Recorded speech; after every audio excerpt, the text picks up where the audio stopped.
Welcome back, family. It is another edition of Tuesday's Thought. And as always, I am so thrilled that you've taken a few minutes out of your busy schedule, because I know it's busy this time of year, to join me as I share this thought. Tonight's thought is trusting God through the flames.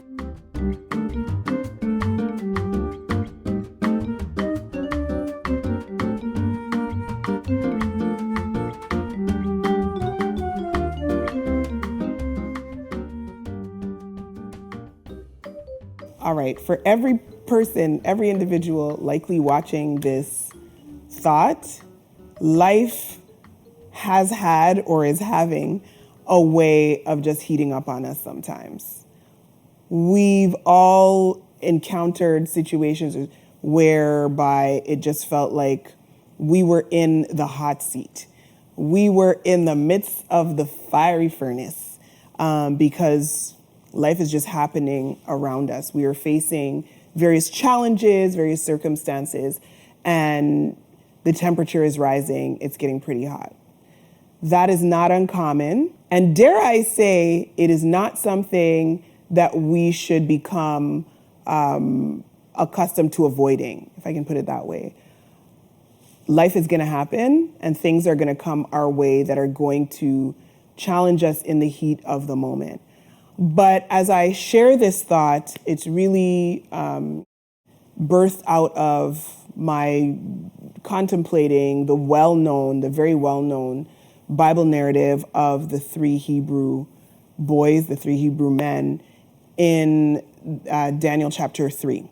The book of Daniel chapter 3 sets out a narrative of Daniel's three brothers, who challenged the king's decree.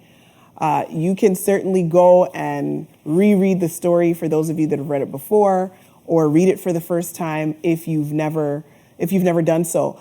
But the essence of the story was that these three young men chose to defy the king's order. Why? Because it contradicted. It was a requirement. It was an order that everyone bowed down to this image that had been created. And that was in direct contradiction to their belief system. That would have been a direct violation of what their conviction was in terms of their allegiance to the true and living God, who they were servants of. And so in the course of things, as a part of the consequence for their defying, in fact, prior to them defying, they said, listen, we know our God is able. But if not, he can deliver us. But if he chooses not to, we're still not going to compromise. And so, of course, that infuriates the king. And he says, listen, hell, so to speak, or this inferno shall be your portion. Toss them into the literal flames of fire. In fact, intensify the heat, okay, because you are violating me, the king. And so as I thought about what then happens, again, those of us who are familiar with this understand that the king sees for himself, not long after the men are thrown into the fire, he's like, wait a minute. They were thrown in, hands tied, they were totally bound up. Not only do I see them walking around loose, unbound, unchained, I see four of them. I see four men walking around in this fire. And so it baffled his mind. And I want to just sort of pause there to rest sort of, in the thought as it came to me. Shadrach, Meshach, and Abednego, who are the three main characters of this narrative, had no way of knowing if, how, or when God would deliver them. For all intents and purposes, the moment that they were started to be tied up and thrown into the fire, that was it. Okay, and they'd have to live with that conviction, that the decision they made as a result of their conviction. Although they had a firm belief in the ability of their God to deliver them, they did not have any insight into, as I say, whether or how or when he would choose to do so. But God, in his infinite wisdom, he not only decided that he wasn't going to absolve them or spare them from entering into the fire, he says, I'm going to show up in those flames with you. I'm going to be there with you. And that's how it is in life. When we are, as believers particularly, when we are walking through a flamey, fiery situation, what we need to remember is that God is more than able, more than faithful to stand with us in the midst of it. How he chooses to deliver, when he chooses to deliver, that is all up to his sovereign will, plan, purpose, and control. It's within his control. The thing that's so remarkable, as I said, as I was contemplating this, it led me to want to dig a little deeper into actually what fire is. So, of course, I'm not a scientist, so I can stand to be corrected. But at a very surface level, as I read about it, I understood that there are three properties that make up fire. Fire is characterized by these three properties, and the three properties are oxygen, fuel, and heat. Those three things are necessary in order for you to have a fire.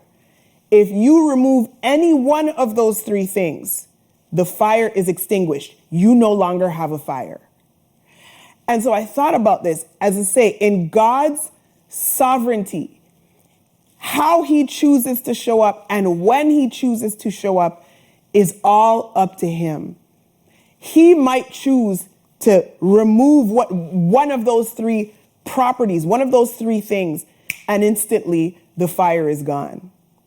But then I dug a little deeper and I understood that there are different sort of characteristics about timing. And this is really what resonated with me. Timing in a fire. There's something called the flash point, and then there's something called the fire point. Those are two different things. Okay? The flash point of a fire, when it comes to a particular material, it's that temperature. It's that temperature that needs to be reached in order for that material to ignite. Whereas the fire point is the temperature that needs to be reached in order for that thing to continue to burn. And so even though we may be in our fire, I thought about it in this way, and it was so profound to me.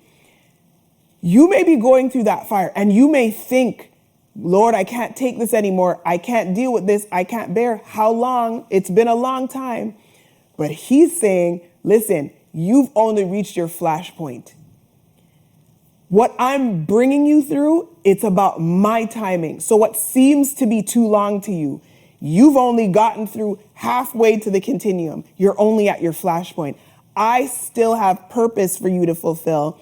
And that purpose requires you to get to your fire point. So even though you're there and things seem like they're literally up in smoke, pardon the pun, he's saying, I have to keep you in there in order for my purpose to be fulfilled. We've heard the analogy many times about the need for fire to purify. Okay, when we think about minerals or when we think about precious anything like a diamond, it has to go through a fiery process and reach a certain temperature in order for it to become and to transform into that beautiful substance that people spend thousands and thousands of dollars on. If there's no fire, or if the fire is extinguished prematurely, it will not yield the optimum value. It will not produce the optimum substance that we are trying to achieve. Okay? It's the same thing for us. And so I want to encourage someone tonight. You may have been going through what seems to be an unending fiery situation, but remember that your God is sovereign in terms of his timing. He's sovereign he's sovereign and he's all-knowing. He sees beyond what we can see. But most importantly, remember that he's with you through the process. Believers, and I found myself, I had to check myself in this regard this week. We spend a lot of time complaining. We look at the negativity of our circumstances. We look at what's missing, all the deficits. And in so doing, we miss what's there. I should say we miss who's there because we're so caught up in complaining on what's missing. Can I encourage us? Can I challenge us to shift our focus? Let's remember who is there with us. Talk to him in the midst of the fire if you can. Lord, what is it that I'm supposed to get out of this situation? What are you bringing me through? It may just be my time for pruning, my season for pruning, or for, as I say, the purifying process. And I don't want to start something and, see it half baked. I enjoy baking. There's nothing more unrewarding, if I can use that word, than taking the cake out of the oven to realize that it's underbaked. It's not, literally becomes useless. There's nothing you can do. Sure, you might be able to put it back in the oven, but it loses its form and so on. There's something that's lost.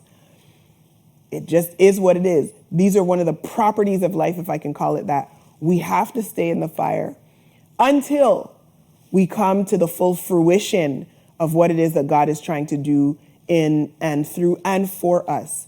And yes, he chooses fire sometimes. Okay, this is a suffering way. I heard one of our brothers share that message with us recently. This is a suffering way. But don't despise it. Learn to find his presence in the midst of that process. Pursue his presence in the midst of that process, because rest assured, he's right there with us. Thank you so much for tuning in. I pray that something that has been said has resonated with you. As I said, I don't know who's on the other side of this camera, but it may be that you're going through a trying situation. My prayer for you is that the peace of God will be with you. And until I see you next time, may the Lord bless you really good.